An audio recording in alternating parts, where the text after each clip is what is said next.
સમસ્યા છે અને હું એમ કહું પશુપાલન કરો એમ થોડું થાય. સમસ્યાનું પણ સોલ્યુશન થવું જોઈએ.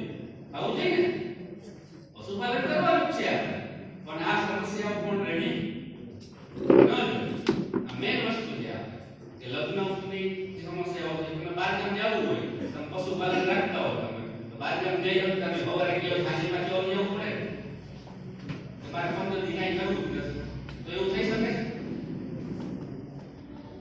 આ બધી મેની સમસ્યાઓ, આ સમસ્યાનું સોલ્યુશન પણ થવું જોઈએ. તો આના માટે મોદી સાહેબને લોકોએ રજૂઆત પણ કરી કે આ સમસ્યા વગર પશુપાલન થવું જોઈએ. લોકો મોજ મજા કરી શકવા જોઈએ, 15 દી બહાર ગામ જઈ શકવા જોઈએ, ભાઈ જો ના કરે તોય હાલે, મિસ્કે દીકરીની જે લગ્નની સમસ્યાઓ પણ દૂર થઈ જવી જોઈએ. તો મોદી સાહેબ હતા ત્યાં રજૂઆત કરી બધાએ. તો એના માટે મોદી સાહેબે વૈજ્ઞાનિકોની ટીમ બોલાવી હતી પશુપાલનના કે કાંઈક આ બધું કરો, પશુપાલન એ વધે ને આ બધું